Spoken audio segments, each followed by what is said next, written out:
basically, a lot of things, what goes into making a fight scene look real. A lot of times, people, if you're in martial arts and you want to get into movies, you have to realize it's a whole different area, it's a whole different thing.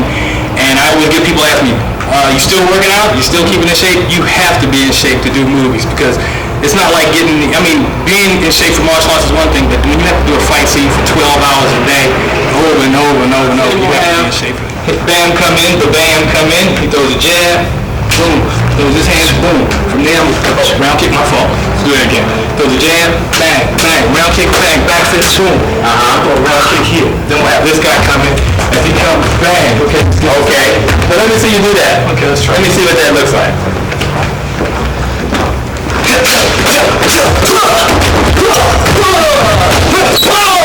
Wait, this is one of the grips.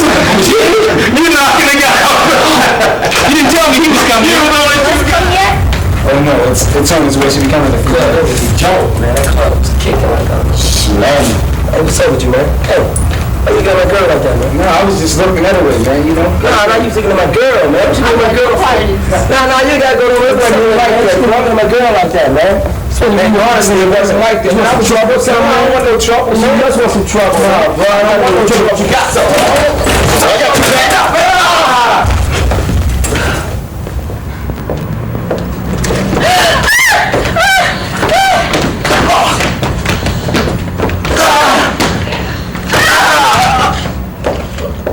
How much? They know you feel like boom. Like took the stage, man. Man, I told you to beat me, man. I couldn't beat you. My circles, my knees are up. Man, watch things. They gotta get out this corner with that. I can't handle this community, man. So, man, you don't want to show what you do. That.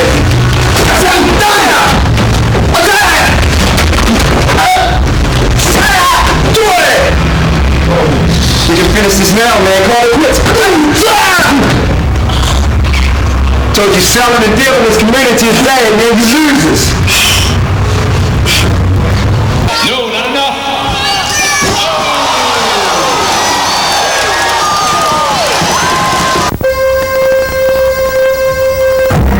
Martial Arts Showcase from the nation's capital with Master Dennis Brown.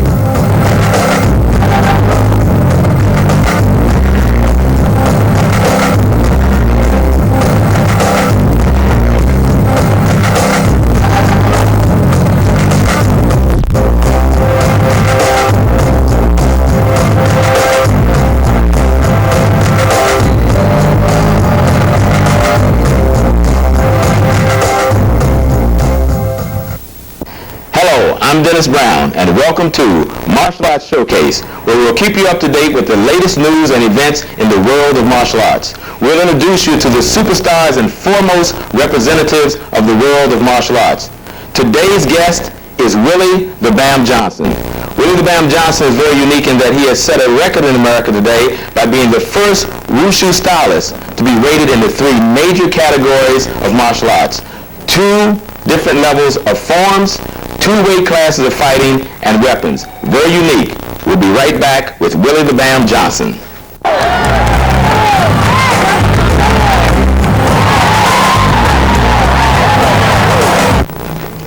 Okay, we're back with Martial Arts Showcase and our very special guest, Willie the Bam Johnson. Welcome to the show, Bam. How you doing, sir?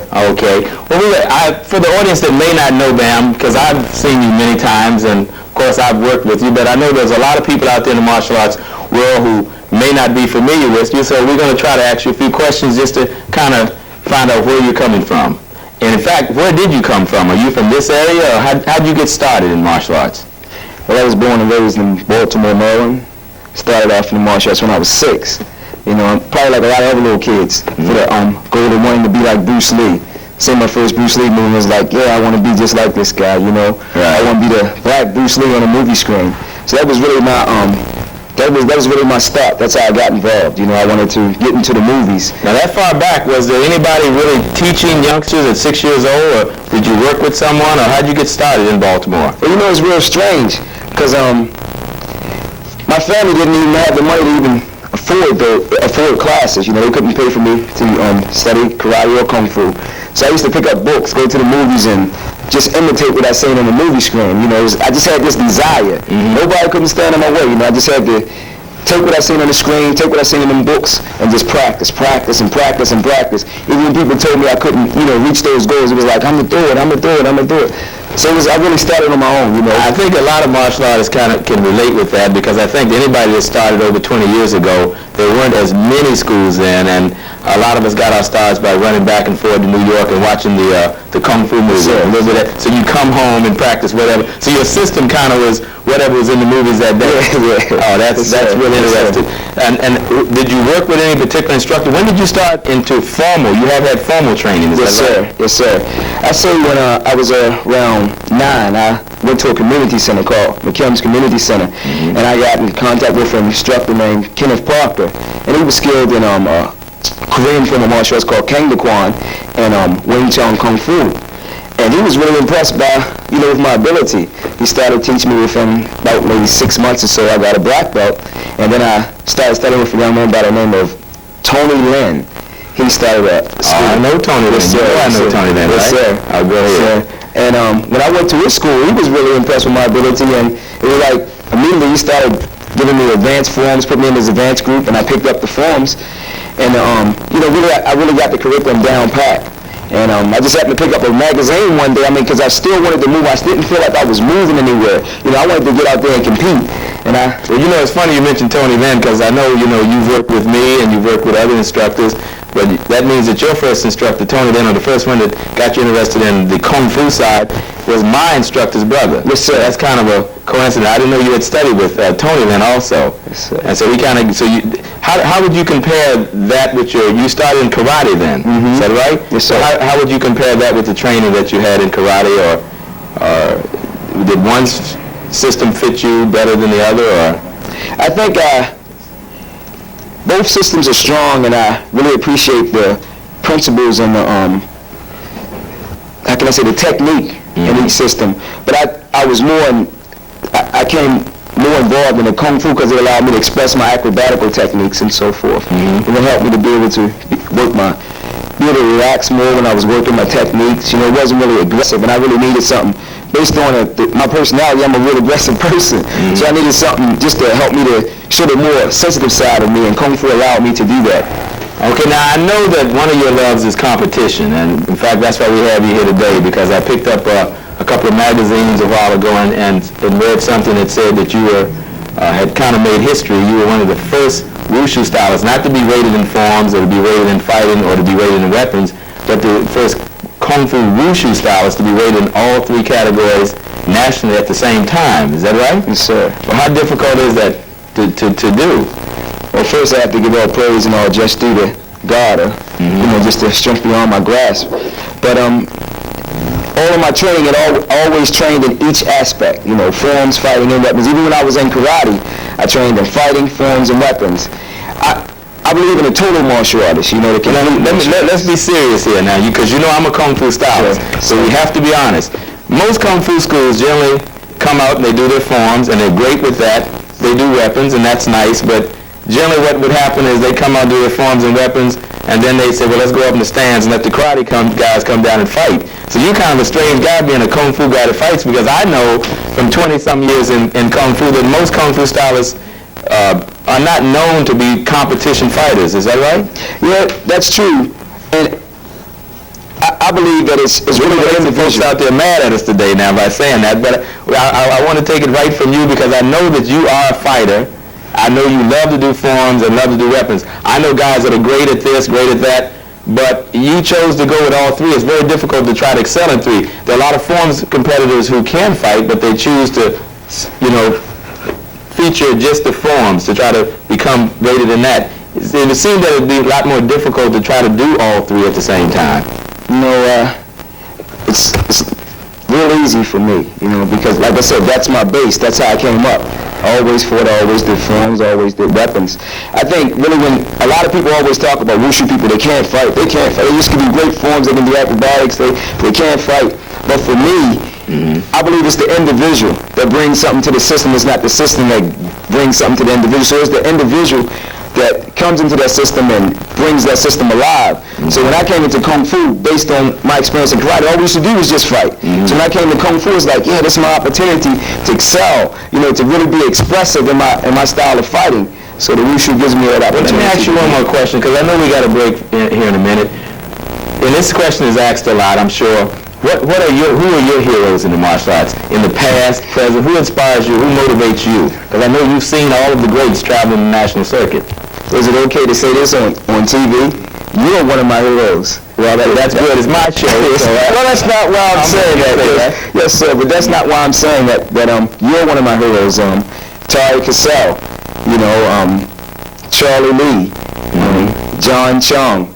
I even mentioned Peter Morales, George. So I have a lot of all really great forms competitors. Yeah, I mean, it started off with Bruce Lee being my hero, but when I got out there, and no disrespect to Bruce, but when I got out there in what I call the real world of martial arts, you seen the stuff that people that use trick cameras. They use trick cameras for those guys to be able to do on the screen, and then on the martial arts circuit, people don't need trick cameras. I mean, based on their natural ability. I think that's great, and I hope that some of those superstars out there watching you, and we wish you a lot of success with it. We're going to come back with you in just a moment, because I think we have some footage of you actually performing, and some of the folks may not have seen you work. So what we're going to do is we're going to kind of break away right now. We're going to come back in just a moment with Willie, I believe it is the Bam Johnson. Sir. Okay, we're back with Martial Arts Showcase with our very special guest, Willie the Bam Johnson. Now, I know we talked to you earlier, Bam, about some of your many successes in martial arts on the competition circuit and just competing and becoming a super martial artist. But I know that doesn't really come easy. I mean, I know there's a certain amount of training involved with that. What does a martial artist like you do to stay in shape, and how do you train for 3 different categories? Well, it all starts, I get up 6 o'clock. And move right into what I believe. 6 o'clock in the morning? Yes, sir, 6 o'clock. 6 o'clock. But it's a key for me. I go right into prayer and meditation. And I do that at least for about maybe 20 minutes or so. And then I'm off and running for about an hour. And that's how I start my day. It helps me be able to clear my mind. At the same time, I listen to positive thinking tapes, musical tapes. I got to stay pumped up because after the workout, I have to go into teaching. So I have to stay pumped up. I have to get the right frame of mind. I have to get the right attitude, a positive attitude. I believe that's important, your attitude. After the morning workout, I'm off to the school. From 10 to 9:30 at night, I'm teaching. And I also have another workout in between the day when I should be out taking a lunch break, or when everybody else is out taking a lunch break, I'm working out for 2 hours, working my forms and my weapons. And then when I start teaching classes around 4 o'clock, I'm working with the students, constantly working, putting out that energy. That's a pretty extensive day, though, isn't it? I mean, all day long. This is a day that Bruce Lee would have envied. Well, yeah, most of us have to get in and do our time when we can get it in between school and work and all like that. So I guess you stay in pretty good shape. And so as an attitude, Well, it's worked real well for you so far. In fact, I have a surprise for you, because what we have is a clip here of you performing in one of the many competitions. This happens to be one of the national competitions, one of the AAA NASCA tournaments that are out here on the circuit. And everybody in martial arts knows exactly what NASCA is. It's North American Sports Karate, one of the major circuits. But we're going to break away here for just a second, and let's look at a little bit of you working. Okay. Gary, let's kick that tape.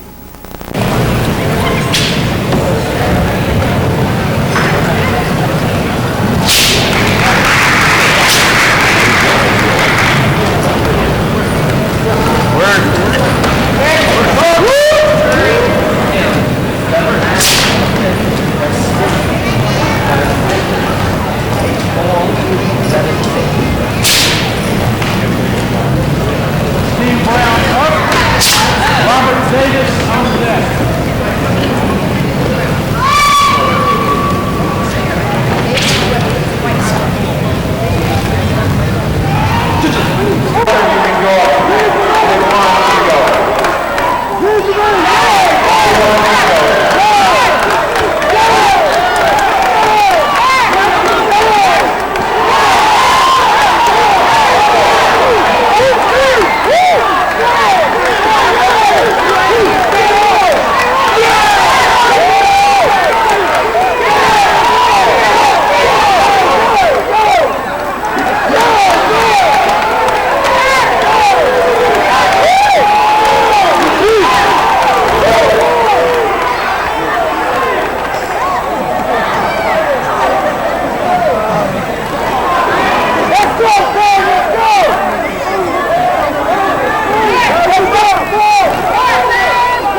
Yeah, that was great. That was great. Now, you know I like